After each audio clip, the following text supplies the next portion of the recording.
Update. Am I the a-hole for refusing to change the ownership of the house I bought for my parents?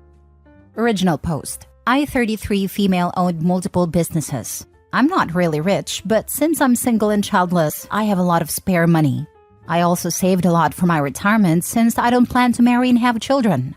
I'm the youngest of my siblings, and the one that made most money. My elder siblings sacrificed a lot for me to get education since my father passed away when I was 17. I'm forever grateful for them. My stepfather Dan, 68 male, has 10 children with his previous wife. His previous wife passed away from cancer years ago. Dan and my mother, Susan, 58 female, was introduced when I was 20.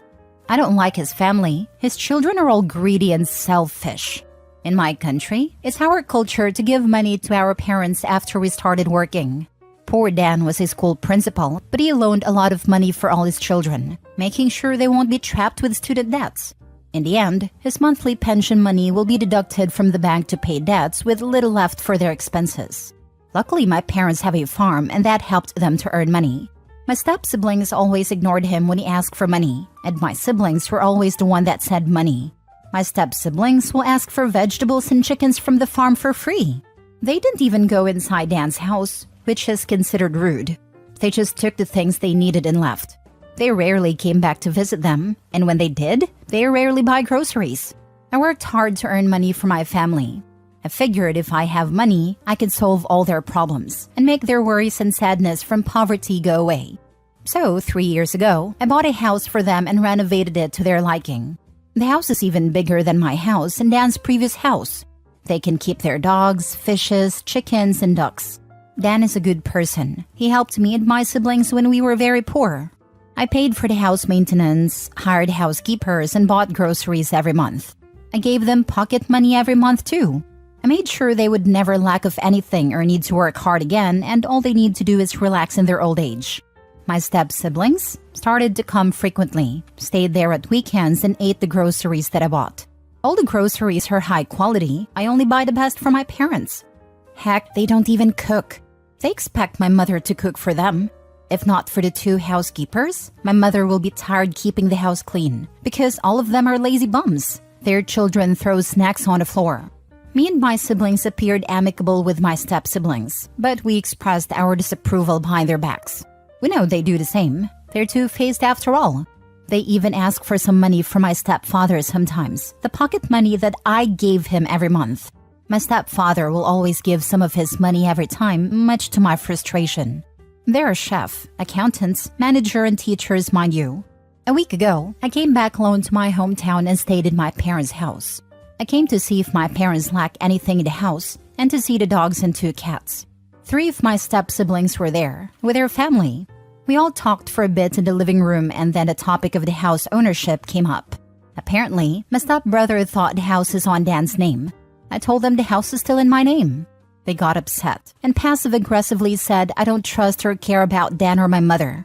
I asked why does it matter since Dan and my mother live a comfortable life and I would never kick them out. Dan, being a passive-aggressive individual himself, shut them out and praised me, saying that I'm not his daughter but still do more. They were offended and went home that night. They have been making passive-aggressive posts about being controlling on Facebook ever since. My siblings made passive-aggressive posts as well. Most of it are mocking quotes about greedy and shameless people. Am I the a-hole for refusing to change the ownership of the house? Does it matter when I managed everything in the house? Now for the top comments before reading the update. Not the a-hole. The step beasts want to get a loan on the house, and you messed up their plan. Thank you. They accused me of being controlling, which is ridiculous. The only thing you're controlling is their ability to monetize the home your mom and stepfather live in. They had plans for that money, and it went up in pretty spiraling colored smoke before their eyes. Had it been in his name and he passed first, I guarantee they would have put your mom on the streets within a few months. You're a good person. They are greedy and grateful leeches. Please don't let them bring you down and never let their words take hold. They will always be out for themselves and can't be trusted. Yeah, Opie, you suck for not letting these people take further advantage of your parents. The fact is, if the homes were in Dan's name, they would kick your mom out before your stepdad is even in the ground. I would still add cameras to the property. I'm sure the second your parents aren't in that home, they will descend and take everything not nailed down and wouldn't put it past them to squat. If I had a power to stop them from coming, I would have done it. Unfortunately, Dan is stubborn. He made a choice to let his children come because that's the only time he sees them. I already installed CCTV in a few areas in the house. Not the a-hole. They're just pissed and hoped you put it in Dan's name so when he dies, they'll get it. It's all about them as always. You were smart to keep it in your name. Otherwise, if it wasn't Dan's and he passed away first, your mom would end up homeless as they would kick her out. That's what I'm thinking. Dan has his own house. No one lives there for now, so they can take that instead.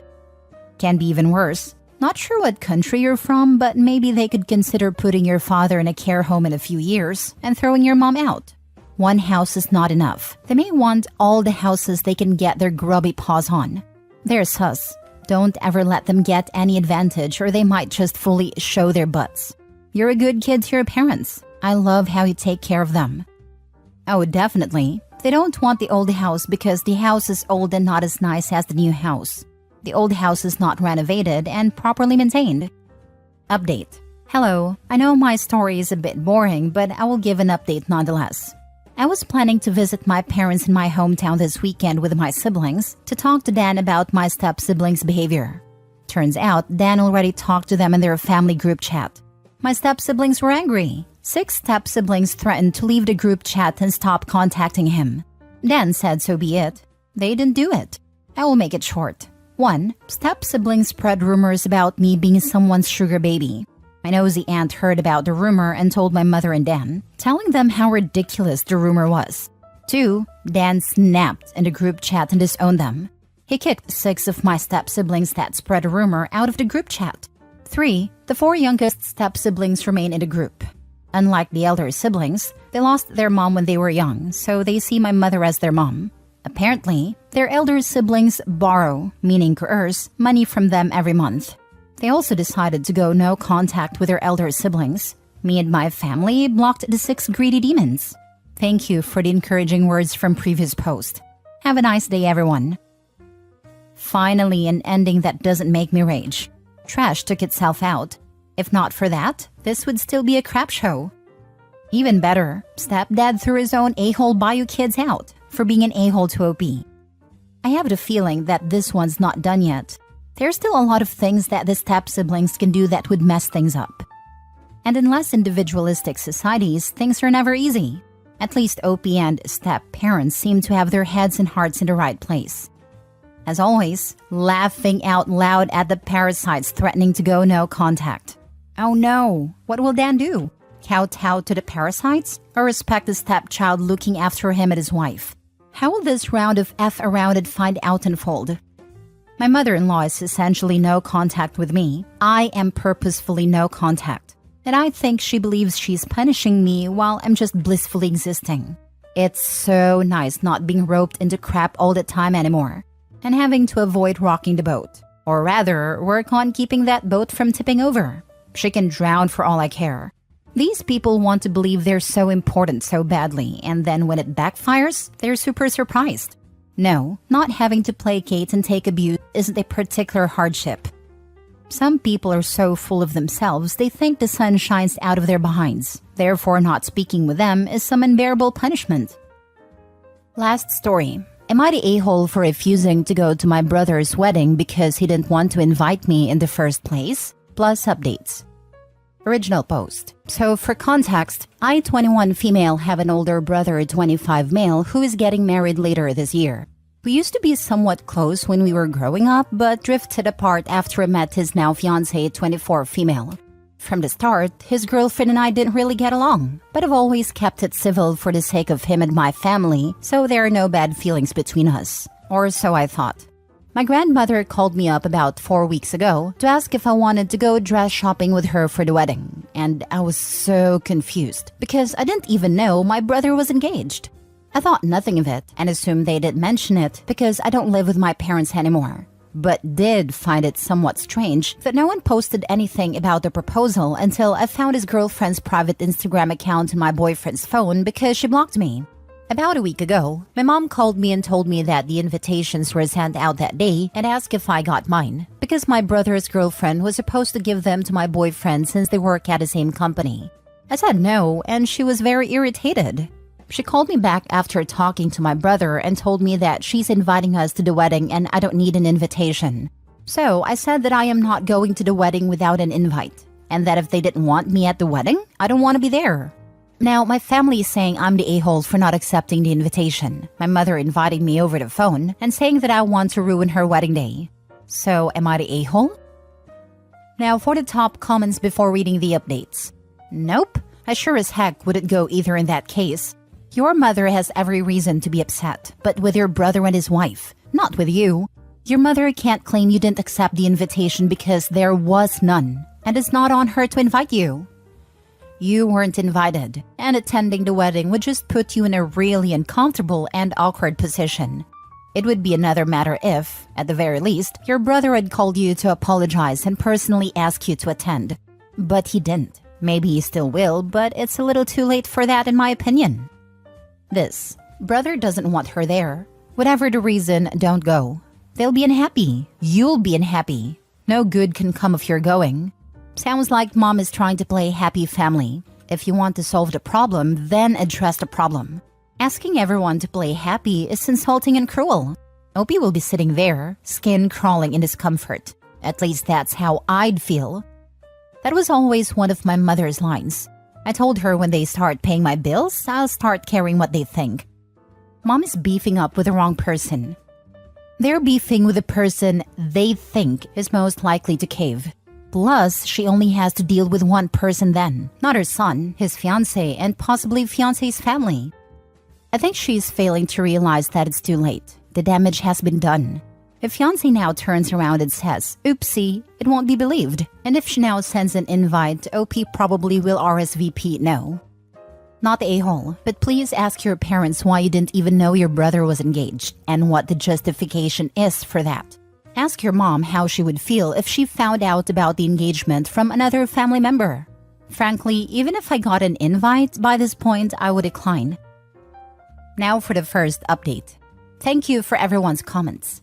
I only posted a story today, but I already have the update because it just happened a few hours ago. My parents and my brother showed up at my house. Luckily, my boyfriend was home too. Oh, and I'm so not going to the wedding. This is what happened. My brother's fiancé does indeed not want me at the wedding. My parents and brother are trying to convince her to invite me. No thanks, not after everything. They came to our house to tell me I should apologize to my brother's girlfriend. I was totally fine with it. I only wanted to know what it was I was apologizing for, which is where I might be the a-hole. They told me that they couldn't tell me what it was, but that it happened 2 years ago when future sister-in-law and I used to work together at the same company. I tried to find out what it was, but they wouldn't tell me. My boyfriend got a bit upset about everything and told them that if they can't even tell me what I did wrong, he sees no reason for me to apologize. My brother then let us know that he doesn't care if we don't attend, but my grandparents told him if he doesn't invite me, they're also not going, and that's the only reason they want me there. So I decided that I'm not going to the wedding. Me and my boyfriend are going on a trip for the weekend. Not to be petty or anything, we're just going to enjoy ourselves. I really appreciate everyone's positive comments. Apologize. For what? Something from 2 years ago, but we won't tell you what. That is seriously insane, OP. Enjoy your trip. It's a power trip thing. I'd be willing to bet there's no thing from 2 years ago. Fiancé is just pushing the boundaries of what she can manipulate this family into doing. Good on OP for washing her hands off the whole ordeal. Agreed. And the parents going along with the stupidity gives off strong golden child vibes. Good for the grandparents. They should go for a mini vacay that weekend too. Take the grandparents with you. I would contact the grandparents directly, or go see them if you can and tell them exactly what you were told by your parents and brother. If they decide not to attend the wedding, then I would invite them on a weekend trip along with you and your boyfriend. Take them someplace that they would love to see or visit. I did this many years ago when my cousin did not invite several of the other cousins to her wedding. Grandmother refused to attend when she found out. All of the uninvited banded together and took grandmother on a week-long cruise. She had never been out of the state where she lived, and she had a blast. One cousin got us all t-shirts that proudly stated the uninvited on the front, so we all took a photo with the shirts before boarding the ship and posted it on everyone's Facebook pages. The groom did not know that this was all going on, and he almost called off the wedding. They split about 2 years later once he learned how petty his bride could be. I love that idea, totally inviting them with us. Sweetie, please go ahead and enjoy your mini vacation. Never allow anyone to gaslight you into doing their biddings. There's absolutely no economical benefit of attending the wedding. Not the a-hole. Second update. So my grandparents actually called me the following morning asking if I got invited to the wedding. I said no, and they were so mad. Turns out, my grandparents were paying for the wedding. My brother told everyone he was paying for everything himself, but nope. My grandparents are now not paying for the wedding, after a future sister-in-law also refused to tell them what she is upset about. My parents have stepped up to cover the rest of the wedding expenses, and my grandparents, my boyfriend, and I will be enjoying a great weekend. Thank you to everyone's comments and advice. I really appreciate it. My parents have stepped up to cover the rest of the wedding expenses. Your parents freaking suck. Your brother is excluding you from his wedding. He won't tell you why. And not only are your parents okay with it, they're stepping up and helping pay for the wedding? Gross. I tell the parents to buzz off, since your grandparents are being more parental than your actual parents are capable of. Well, now Opie knows who to cut out of her life. They made it easy for her. Don't you love it when trash takes itself out? Your parents are the a-holes. So when you get married, are they paying for your wedding? Will they demand you invite your brother and future sister-in-law or they won't pay? She can't say what it is you did, but you have to apologize. It must be so petty that if she told, she would in fact be the a-hole. Enjoy the day with your grandparents and your boyfriend. Save yourself the money and grief. To me, I wouldn't even do holidays with them. Your parents picked sides, not you, and they can enjoy the fruits of their labor.